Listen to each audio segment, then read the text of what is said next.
Hi friends, last video में हमने बात किया था कि आवेशन क्या होता है, आवेशन कैसे किया जाता है। दोस्तों, इस वीडियो में बात करने वाले हैं आवेश के बारे में कुछ महत्वपूर्ण तथ्य। फिर हम बात करेंगे आवेश के संरक्षण की, आवेश के क्वांटीकरण का, और हमारा लास्ट टॉपिक होगा आवेश के मात्रक। तो चलिए बने रहिए हमारे इस वीडियो में और देखते हैं कि सब क्या होते हैं।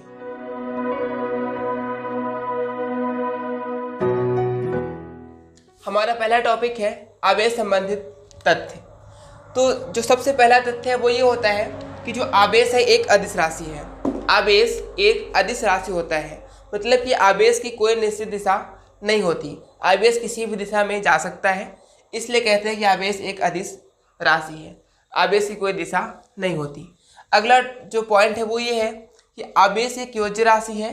कुल आवेश बीजगणितीय के बराबर होता है। अगर हमारे पास बहुत सारे आवेश हैं, जैसे कि हमारे पास +2q का आवेश है, कहीं पर हमें 3q आवेश मिलता है प्लस का, कहीं पर -2q आवेश है, कहीं पर -9q आवेश है, कहीं पर प्लस का 10q आवेश है। तो अब जो टोटल आवेश है वो कितना होगा, सबका बीजगणितीय योग हम करेंगे। जैसे क्या करेंगे, सबसे पहले हम इसको जोड़ेंगे, 2 + का 2 + का 3 -का 2 -का 9 और प्लस का 10। अब हम इसको टोटल करते हैं तो क्या होगा, 10 3 13 2 15 और -9 2 11।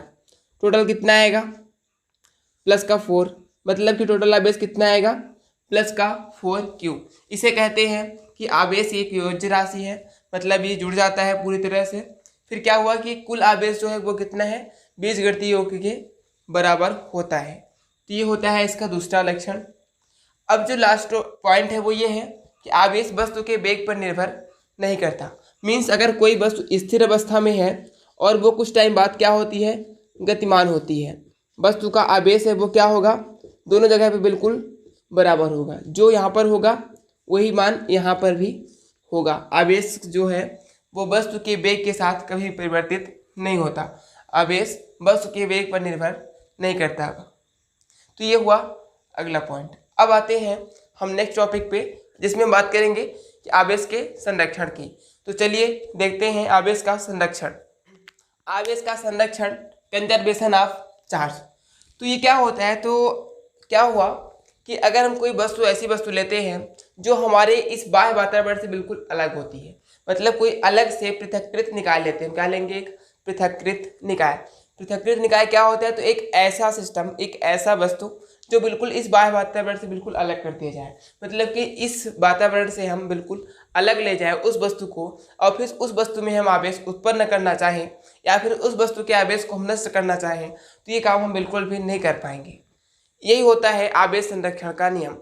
इसके पहले वाले वीडियो में हमने बात किया था कि क्या हुआ कि जब हम एक कांच की छड़ को किसी रेशम से रगड़ते हैं तो क्या होता है कि जितना आवेश कांच की छड़ पर आता है उतना ही आवेश रेशम पर आता है। मतलब कि जितना धन आवेश इस छड़ पर आया था उतना ही आवेश हमारे रेशम पर भी आया था। तो ये कहलाता है आवेश संरक्षण का नियम। मीन्स आवेश ना तो नष्ट होता और ना ही उत्पन्न किया जा सकता। इसे हम कहते हैं आवेश संरक्षण का नियम। चलिए मैं इस बात को लिख देता हूँ। किसी पृथक्कृत निकाय में आवेश ना तो उत्पन्न किया जा सकता है और ना ही नष्ट किया जा सकता है, इसे आवेश संरक्षण का नियम कहते हैं। तो ये हुआ आवेश संरक्षण का नियम। इसके बारे में और आप लिख सकते हैं, जैसे कि ये जो आवेश संरक्षण का नियम है वो क्या होता है, सार्वत्रिक होता है, मतलब कि हर एक परिस्थिति में ये नियम लागू होता है। इसीलिए हम कहते हैं कि आवेश संरक्षण का नियम सार्वत्रिक होता है। यह नियम सार्वत्रिक नियम है क्योंकि यह सभी परिस्थिति में कार्य करता है। तो ये होता है आवेश संरक्षण का नियम कि आवेश को ना तो उत्पन्न कर सकते हैं और ना ही नष्ट कर सकते हैं, जिसे हम आवेश के संरक्षण का नियम कहते हैं। और इसके लिए मैंने एग्जाम्पल दिया कि जब किसी कांच की छड़ को किसी रेशम से रगड़ा जाता है तो जितना आवेश कांच की छड़ पर उत्पन्न होता है, जितना धनावेश कांच की छड़ पर उत्पन्न होता है उतना ही आवेश रेशम पर भी उत्पन्न होता है। मतलब क्या हुआ, यहाँ पर केवल और केवल कांच की छड़ के इलेक्ट्रॉन रेशम की तरफ चले जाते हैं, लेकिन आवेश नष्ट नहीं होता। दोनों में आवेश एक बराबर मात्रा में आते हैं। इसे कहते हैं आवेश संरक्षण का नियम। अब चलिए देखते हैं आवेश के क्वांटीकरण को। अगला टॉपिक है आवेश का क्वांटीकरण। मतलब कि जो आवेश है, आवेश का क्वांटीकरण। ये जो वर्ड है क्वांटा, क्वांटीकरण मीन्स क्वांटा जो वर्ड है यहाँ पर, तो इसका मतलब ये है कि जो आवेश है प्रकृति में पाए जाने वाले समस्त आवेश का पूर्ण गुणज होता है। प्रकृति में आवेश न्यूनतम मान का पूर्ण गुणज होता है। इसके पहले मैं आपको एक बात बता दूं, न्यूनतम मान, न्यूनतम आवेश कि न्यूनतम आवेश क्या हो सकता है, कि इस प्रकृति में न्यूनतम आवेश क्या हो सकता है। तो जो न्यूनतम आवेश है वो किसी भी एक इलेक्ट्रॉन या प्रोटॉन के आवेश के बराबर होता है। न्यूनतम आवेश कितना होगा, एक इलेक्ट्रॉन अथवा एक प्रोटॉन के बराबर होता है। अब जो एक इलेक्ट्रॉन और एक प्रोटॉन का मान है वो कितना होता है, 1.6 इंटू 10⁻⁻⁹ कूलाम। ये क्या होता है, एक आवेश, एक न्यूनतम आवेश। और इसी आवेश को हम क्या कहते हैं, इस आवेश को ही हम क्या कहते हैं, न्यूनतम आवेश, और इसी को हम कहते हैं मूल आवेश। यही जो एक इलेक्ट्रॉन का मान है 1.6 इंटू 10⁻⁻⁹ कूलाम, यही न्यूनतम आवेश भी कहलाता है और यही मूल आवेश भी कहलाता है। तो जो ये आवेश का क्वांटीकरण है, तो ये कहता है कि इस प्रकृति में आवेश जो है वो न्यूनतम मान का पूर्ण गुणज होता है। इस प्रकृति में पाया जाने वाला समस्त आवेश इस न्यूनतम मान का पूर्ण गुणज होता है। अभी पूर्ण गुणज से क्या मतलब है, जो कुल आवेश का मान है वो क्या होगा, एक पूर्णांक के रूप में होगा। जैसे कि आवेश का मान होगा वो क्या होगा, एक पूर्णांक। पूर्णांक हम जैसे क्या मान सकते हैं, n, जहाँ पर n क्या होता है, n बराबर 1 2 3 4, इस तरह से। मतलब कि जो आवेश का मान है वो कितना होगा, n e के बराबर होगा, प्लस माइनस, या तो धनावेश होगा या तो ऋणावेश होगा।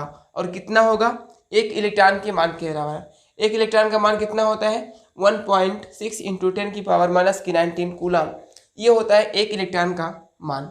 अब यही आवेश हम किसी को दे सकते हैं, या तो पूरा एक इलेक्ट्रॉन दे सकते हैं, या फिर 2 इलेक्ट्रॉन दे सकते हैं, या फिर 3 इलेक्ट्रॉन, या फिर 4 इलेक्ट्रॉन।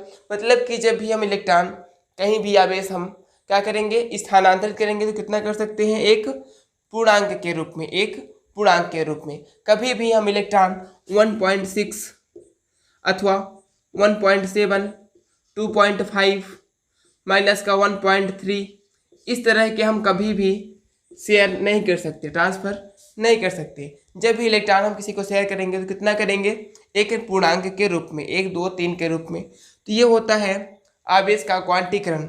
मतलब आवेश यदि या तो प्लस या तो माइनस के रूप में होगा, और कितना होगा, तो एक जो मूल आवेश है, न्यूनतम मान है, उसके पूर्ण गुणज के बराबर होगा। तो ये कहलाता है आवेश का क्वांटीकरण।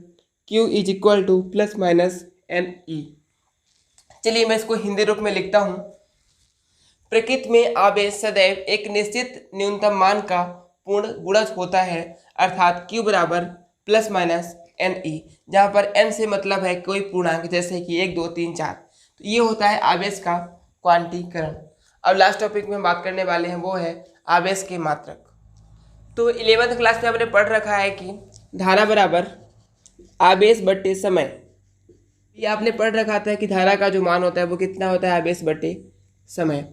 अब यहाँ से हम इसको निकालते हैं तो आवेश का मान क्या निकलेगा, आवेश की वैल्यू आएगी आवेश बराबर धारा इंटू समय। तो आवेश का मात्रक क्या हो जाएगा, धारा का मात्रक गुणे समय का मात्रक। और जो धारा का मात्रक है वो क्या होता है, एम्पियर, और जो समय का मात्रक है वो क्या है, सेकेंड। मतलब इसको हम क्या लिख सकते हैं, ampere into second, ampere into second. ये आवेश का मात्रक होगा। और इसी एम्पियर गुणे सेकेंड को हम कहते हैं कूलाम, क्योंकि इस मात्रक की खोज भी किसने की थी, कूलाम ने की थी। कूलाम का जो संकेत है उसे हम कैपिटल C द्वारा लिखते हैं। तो आवेश का मात्रक क्या होता है, कूलाम होता है। मैं लिख देता हूँ यहाँ पर, आवेश का मात्रक कूलाम होता है। आवेश का मात्रक कूलाम होता है। कूलाम को अंग्रेजी के बड़े अक्षर C द्वारा दर्शाते हैं। तो ये हुआ आवेश का मात्रक। आई होप कि आपको वीडियो अच्छा लगा होगा। अगर हमारा वीडियो अच्छा लगा हो तो लाइक शेयर कमेंट और सब्सक्राइब जरूर करें। यदि आपको इस टॉपिक्स में कहीं भी कोई भी प्रॉब्लम्स आती हैं तो आप कमेंट में बेझिझक लिख सकते हैं। मैं आपकी प्रॉब्लम को सॉल्व करने की पूरी कोशिश करूँगा। और इसी तरह हमारे वीडियोज़ के साथ हमारे साथ जुड़े रहिए, और हमारे चैनल को सब्सक्राइब जरूर करिए यदि आपने नहीं किया है तो ताकि सभी वीडियोज आपको मिलते रहें और हमारे वीडियो से आप कुछ ना कुछ सीख सकें। तो इसी आशा के साथ धन्यवाद।